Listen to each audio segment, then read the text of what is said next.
everyone, welcome back to my channel. So today I want to talk to you about my favorite nature writing. Now for me personally, I grew up in a very tiny village in the mountains of Romania. So for me, any type of nature writing is kind of nostalgic, and now that I live in a city, reading any kind of book about trees or just nature or just even living off the grid, it's deeply rooted in my nostalgic thoughts about my childhood, but also I think I'm kind of precariously living through them and hoping that by reading about it, I'm somehow living it. Nature writing can count as poetry, philosophy, fiction, nonfiction. For the most part, I'm going to stick to nonfiction in this video. And I will say that even some of the early science works, or what count as a science, was technically nature writing. If you look at like Darwin's works, any one of them, from The Voyage to the Beagle, his 8 years studying barnacles, most of this is nature writing, essentially, and even the principles of geology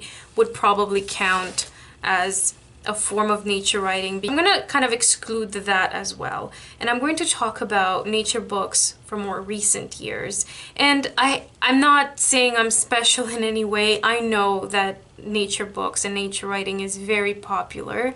Since 2016, when The Hidden Life of Trees was published, I've noticed how well that book has done, and now they even have an illustrated edition of it. I read that book and loved it, and the follow-ups from the same author. They're so well written, and every year they publish a book with the best science and nature writing of that year, and it's well edited, and I have a few yearly ones. So that's something also to keep an eye out if you are interested in this kind of stuff. So now my personal favorites. Now the first three are kind of big. And as much as I want to say, oh, you know, like they're not that big a deal, like let me tell you about these obscure little ones, they are wonderful, and I cannot deny that. So the first one, which I've mentioned on my favorite books of all time, and this is kind of my comfort classic, is Walden by Thoreau. Thoreau does some of the most beautiful nature writing.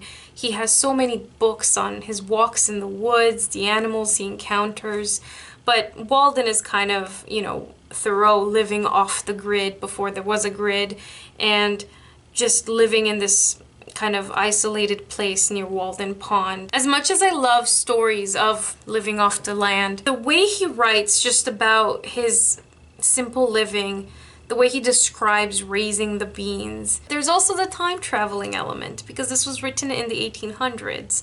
So it adds this kind of extra special layer to this nature writing. The second one is John Muir. Now he is very prolific when it comes to nature writing. He is just wonderful. He's written so many essays on wilderness. The story goes that he had an accident at work and he was blinded in both eyes temporarily. But when he was blinded, he swore, should he regain his sight, he will travel the world and take in all its beauty. So of course, when he regained his sight, he did just that. My personal favorite of his is A 1,000-Mile Walk to the Gulf. And in it, there's a chapter on camping among the tombs. He basically camps in a cemetery, and it's kind of famous. It's called Bonaventure. And to have this perfect balance of being at night in a cemetery, camping among the tombs, and writing about the graves and thinking about the past, and you know, also combine it with nature writing, is just phenomenal, and I really loved that chapter. Now the last one that's pretty famous, and for good reason, is Rachel Carson. So Silent Spring was published in the early 60s, and Rachel Carson is essentially the leading figure to the environmentalism movement.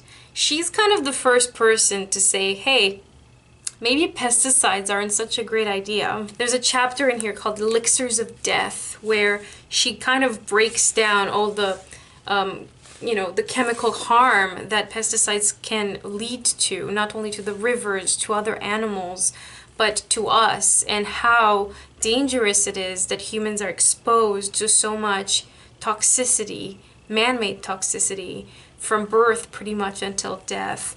And Silent Spring is just her manifesto. It's beautiful, and all of her other works, including some about the sea, are just phenomenal. Now while we're on the topic of the sea, I'm going to mention this book because I read this 3 years ago, and it stayed with me. I read it on Kindle, so I had to get a print copy because it was that wonderful. This is called The Reef by Ian McKelman. So the full title is The Great Barrier Reef from Captain Cook to Climate Change. The way this book is written is almost as if the ocean, or the Great Barrier Reef, is a person. And it takes you through its history and its encounters with other historical figures like Captain Cook. But it also takes you through the scientific changes, through the acidification of coral, through climate change, through all the potential disastrous and catastrophic things that could happen in the future if things go a certain way. It's such an intimate history of the ocean. And I love this book so, so much. Recently, I've actually really gotten into this corner of YouTube led by young marine biologists, and I'll link a few channels down below because I really love their work. And I feel like BookTube, they're very, very small as a community, but I found it very useful to kind of go from this book to those channels, and you know, vice versa. So this is a great one. Now the next book is also about trees, and it's not the super popular one, but it's certainly got a charm of its own. So this one's called The Wisdom of Trees by Max Adams. And in this book, he takes a few trees that are more famous, but he really breaks it down to kind of the wisdom that they can impart to us in terms of medicine, in terms of healing, in terms of anecdotal history. So for example, if the apple has a history or a story in the past where it's shown up, it'll be included in here. It's almost as if they're kind of like a short story collection, and each tree or each type of tree tells its own story. It has beautiful illustrations, and it also looks at the sort of symbiotic relationship between trees and other animals and humans, and I just love this book. I love trees, and I love reading about them, so this was phenomenal for me. Now, another author that I discovered in the last 2 years, and I've honestly fallen in love with his work, is Tristan Cooing. Now, Tristan Cooing writes slightly differently from the others. His books are kind of written in the way you would expect a manual for a scout to look like. So he's kind of telling you how to navigate if you're lost in nature. But in the process, he sort of writes a love letter to nature, because he tells you about mushrooms and trees and orientation in terms of signs and stars, and how to tell east from west by looking at the bark, or how to interpret smells and scents, and how to tell what's happening. I've learned so much from his books. So the main one that I got was The Lost Art of Reading Nature's Signs. And it will even look at things that can happen in a city. You'd think, oh, I'd only read this if I was going on a trek, or I'm going to Everest, or going far away. But I found this to be so useful, just living in the city. And again, through his writing, he tells you more about nature, and in each case where there's something that's kind of useful for you to know, he'll attach an anecdote, and he'll tell you of a time when him and his friends were out, or where he was alone. And knowing this was very useful, because sometimes it's a matter of life and death. And Tristan Cooing has written a few other books that I really enjoyed. I don't own them in physical copy. I have them on my Kindle, but one of them is How to Read Water. And it's an entire book. It's kind of short, but it's like really chunky. And it looks just on ways you can read signs and clues from waters. And this could mean puddles and rain and rivers, just anything to do with water only. And then he has several other books on reading nature signs or navigating and tracking. It's absolutely fascinating work, and I think he's one of my favorite contemporary nature writers, and I'm really looking forward to each one of his books as they come out. And the last one, and this is kind of a package deal, but basically I really, really love islands. Islands are kind of a weird passion of mine. I love knowing that fauna and flora kind of change slightly on islands, and they're different from the continent.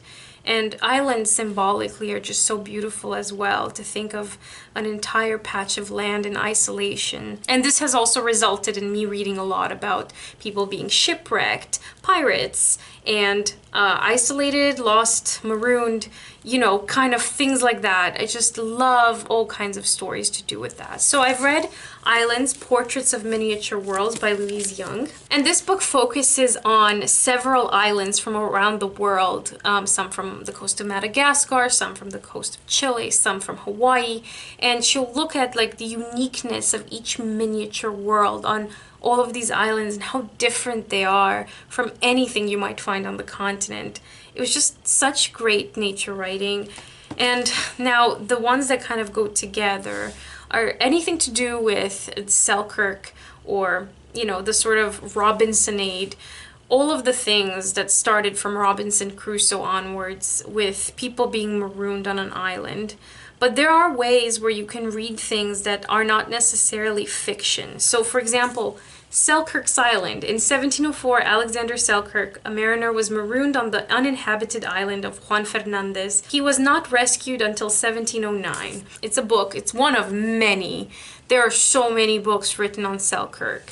But eventually, this story was adapted by Daniel Defoe in Robinson Crusoe, and then there are retellings of this in the form of the Swiss Family Robinson and so on, so many other retellings of that. And then more recently, one of my favorite essays of all times is Further Away by Jonathan Franzen, where he kind of mourns the loss of David Foster Wallace by going to Masafuera off the coast of Chile, which is Selkirk Island, and he is not only reading Robinson Crusoe, he's also birding, looking for the Rayadito, and he writes about nature and all of the things he sees. So it's like this beautiful package of books around this one single isolated island, and all of the fiction that it kind of sprung from that one instance. Of the many reasons I love stories about Selkirk or just islands in general is that often it will kind of deal with this theme of isolation, which is phenomenal,